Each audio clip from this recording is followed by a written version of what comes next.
Bueno, durante esta serie sobre la crisis de la producción agrícola nacional, hemos recorrido el campo dominicano y confirmado una realidad. Las importaciones, señores, han ganado espacio en productos esenciales de la alimentación nacional. Lo vimos con la cebolla y con la habichuela en San Juan, con el ajo, la zanahoria y la papa en Constanza y también con el arroz y el pollo en el Cibao. Pero en esta entrega final iremos más allá de las cifras para analizar quiénes han sido los más favorecidos, qué empresas son las que más importan dentro del negocio de las importaciones, cómo ese movimiento impacta el mercado agrícola y qué medidas podrían ayudar a equilibrar la competencia sin afectar los compromisos de libre comercio ni la soberanía alimentaria del país. Porque el debate, señores, ya no es solo cuánto se importa, sino quién gana, quién pierde y cómo proteger la capacidad productiva nacional.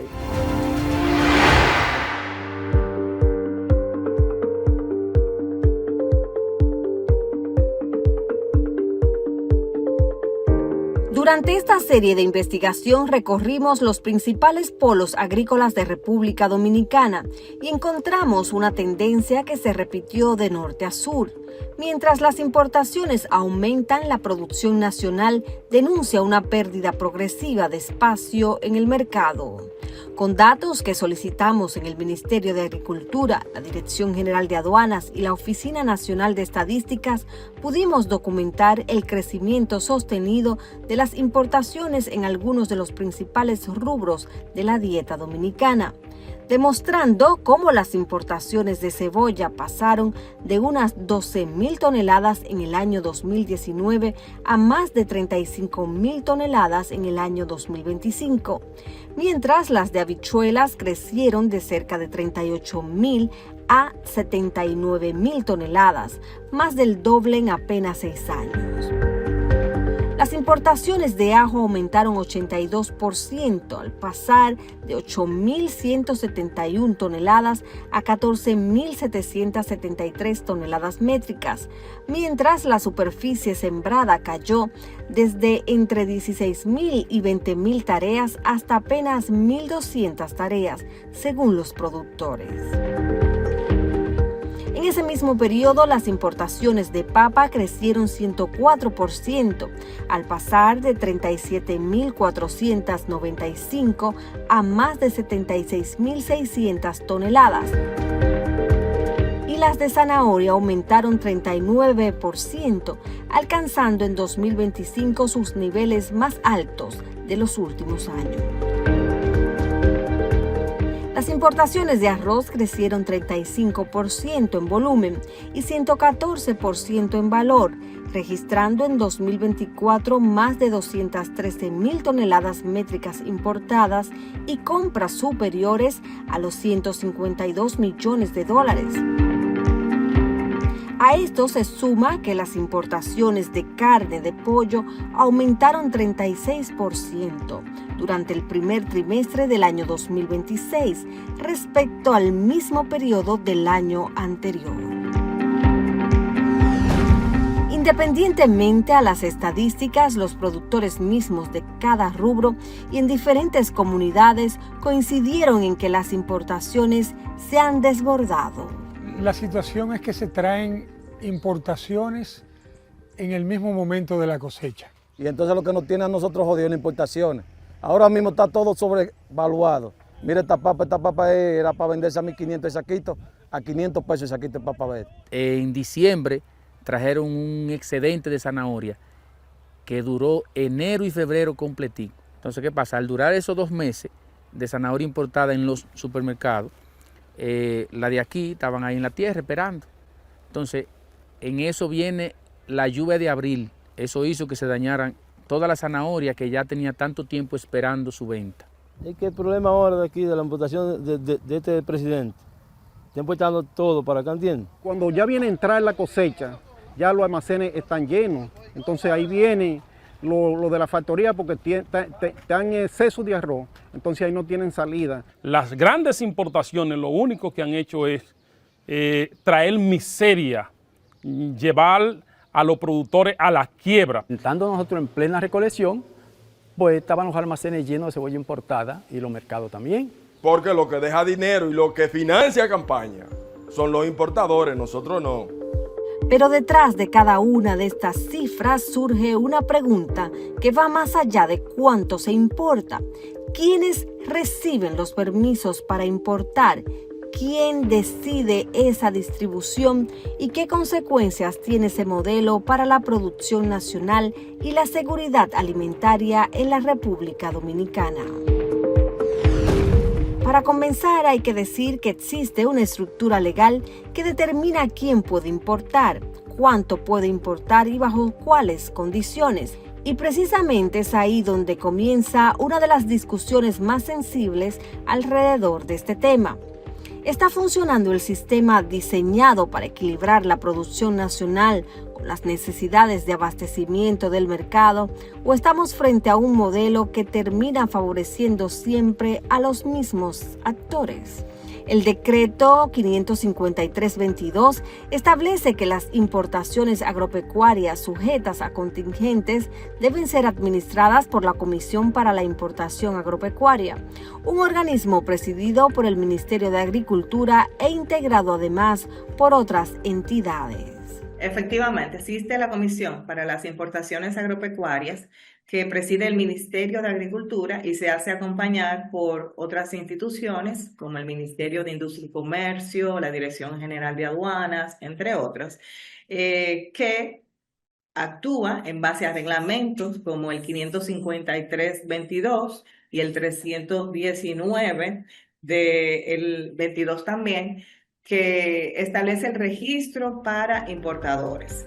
La normativa establece además categorías diferenciadas de importadores. Los llamados importadores tradicionales reciben la mayor parte de los contingentes. Hay importadores tradicionales y hay importadores nuevos.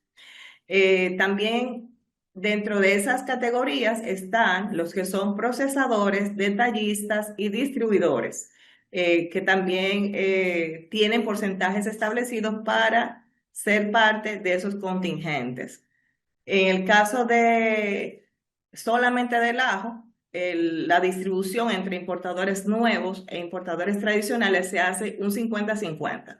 En el caso de los demás productos como arroz, pollo, leche, se hace la distribución en base en 80-20. 80% se distribuye entre importadores tradicionales y el 20% restante entre importadores considerados como nuevos. Ese detalle parece técnico, pero tiene implicaciones profundas. La legislación reserva el 80% de los contingentes de productos como arroz, pollo y leche a quienes ya tienen historial de importación. En la práctica, quienes han participado históricamente del negocio reciben la mayor parte de las cuotas futuras. La pregunta entonces no es solamente quién puede importar, sino quién tiene mayores posibilidades de seguir haciéndolo año tras año. Hasta el momento, los grupos de mayor poder económico y quienes se cuelan entre sus relaciones políticas. En papel, los decretos también establecen requisitos específicos. Las empresas beneficiarias deben demostrar capacidad logística, infraestructura de almacenamiento y condiciones sanitarias adecuadas para manejar productos agropecuarios. Sin embargo, algunos especialistas cuestionan si estos requisitos están siendo verificados rigurosamente o no. Existía un decreto que regulaba las importaciones de productos agropecuarios y ahí se hablaba de los requisitos de los importadores. Entonces, uno de los requisitos que tienen que tener es facilidades logísticas como de almacenamiento, entre otras. Entonces, si usted hace una evaluación de la inmensa cantidad de empresas que han sido beneficiarias en los últimos años de licencias de importación o de permisos de importación, notarás que muchas de ellas no tienen facilidades para almacenar granos o para almacenar otro tipo de productos y que incluso en el nombre propio de la empresa usted se da cuenta que evidentemente pertenecían a otro rubro económico que no era la importación de productos agropecuarios.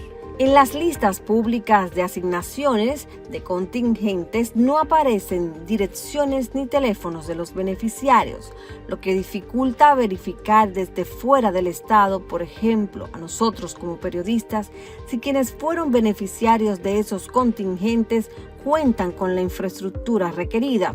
Sin embargo, durante esta investigación recibimos denuncias de asociaciones de pequeños comerciantes que cuestionan la asignación de permisos a empresas cuya actividad principal no guarda relación aparente con el sector agropecuario.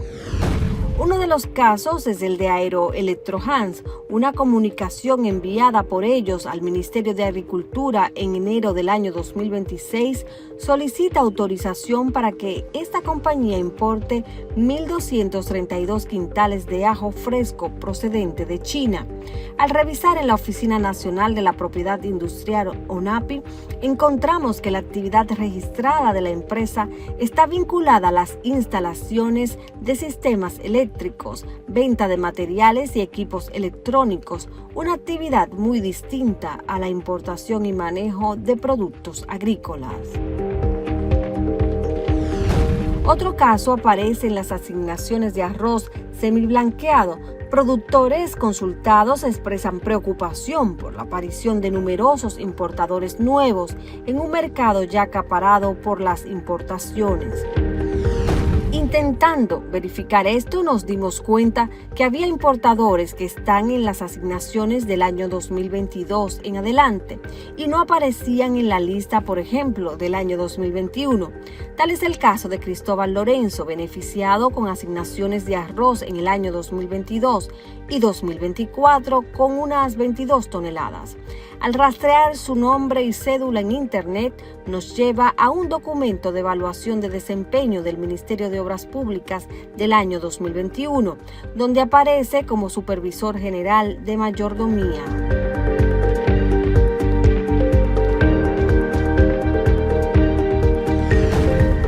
También encontramos el caso de David Herrera Díaz, quien figura entre los receptores de contingentes en años recientes. En el 2024 le fueron asignadas 110 toneladas de arroz semiblanqueado provenientes de Estados Unidos.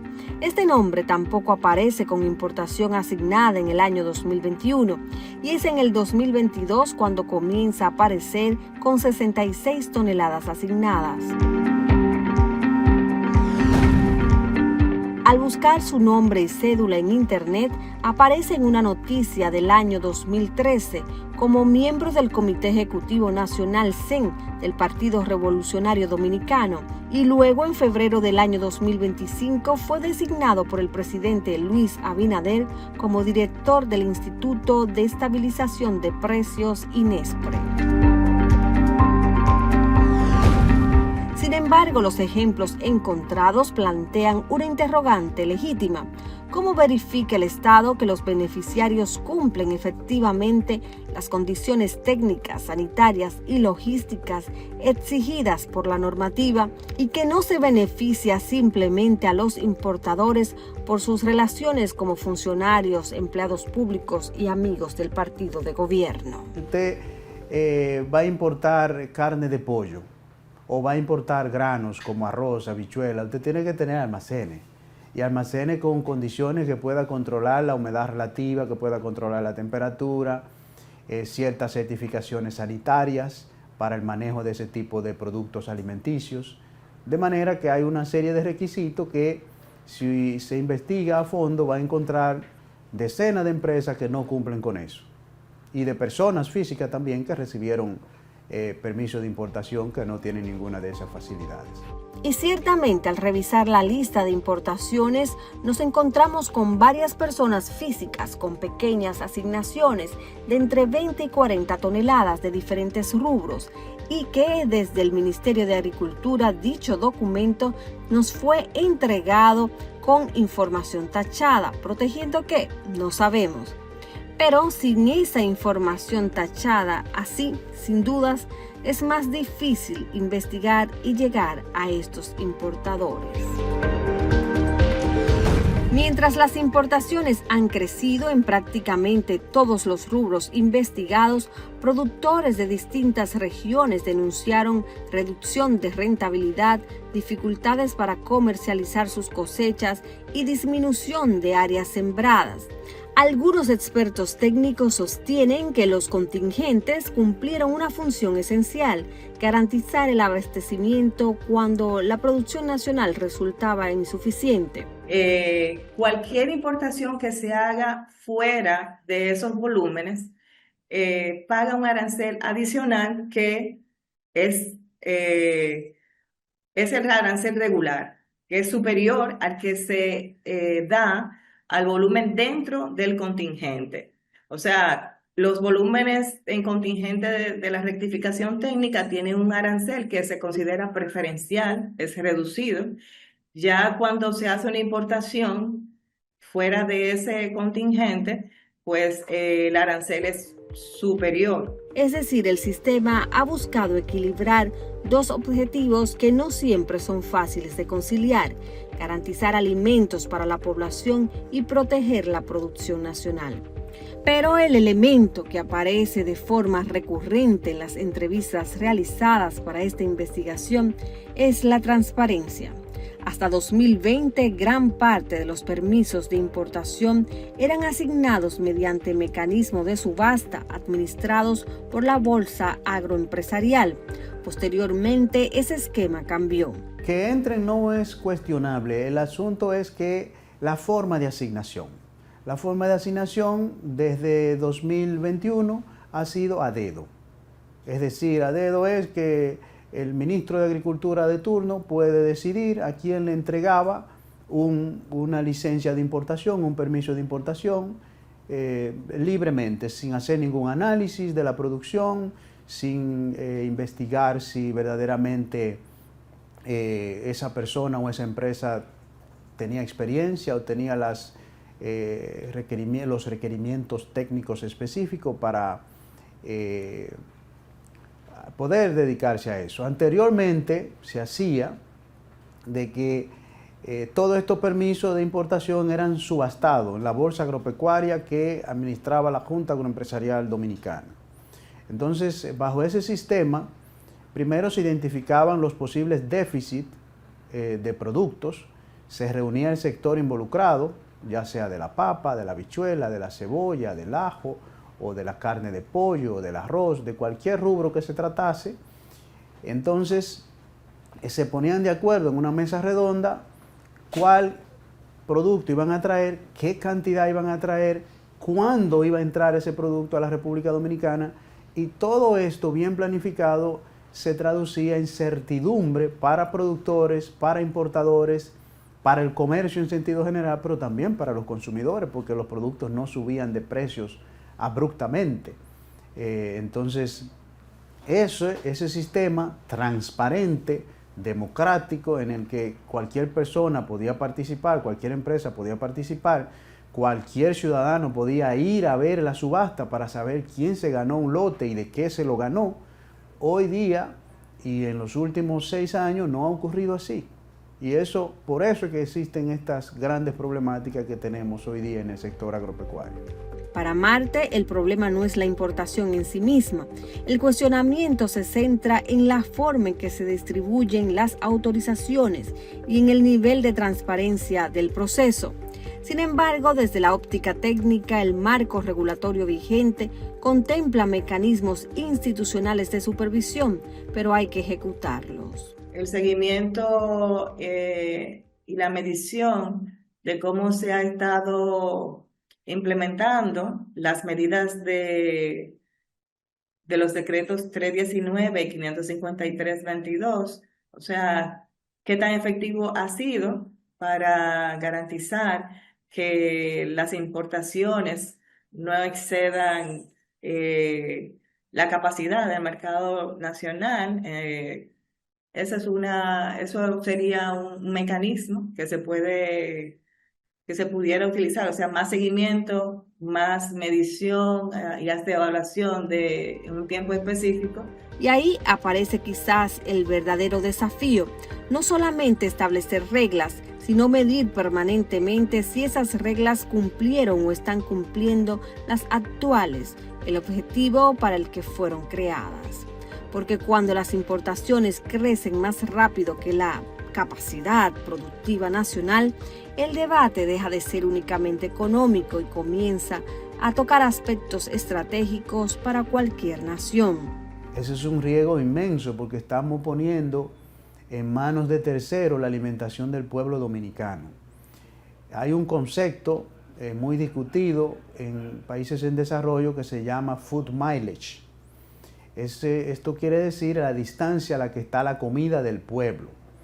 Entonces, si nosotros vamos a depender del consumo de nuestro arroz, de nuestras habichuelas que vengan de Estados Unidos o que vengan de Brasil o de Sudáfrica, como ha venido habichuela, por ejemplo, si estamos en situaciones de conflicto o de pandemias de salud pública, eso puede ser muy grave para nuestra sociedad. Perder la seguridad y soberanía alimentaria es muy crítico para cualquier país. Durante 4 reportajes recorrimos los principales polos productivos del país. Escuchamos a agricultores que aseguran haber abandonado cultivos porque ya no pueden competir. Encontramos estadísticas oficiales que muestran incrementos históricos en las importaciones de arroz, cebolla, habichuelas, ajo, papa, zanahoria y pollo. Revisamos decretos, permisos y listas de asignación de contingentes. Y comprobamos que detrás de cada autorización de importación existe una decisión que impacta directamente a miles de productores dominicanos. Las importaciones son una herramienta legítima para garantizar abastecimiento cuando la producción local no es suficiente, pero los datos también muestran que mientras crecen los volúmenes importados, aumentan las preguntas sobre transparencia, fiscalización y equilibrio entre comercio y producción nacional. El verdadero desafío no parece ser elegir entre importar o producir. El desafío es construir un sistema transparente, verificable y predecible que permite importar cuando sea necesario sin desplazar innecesariamente a quienes producen en el país.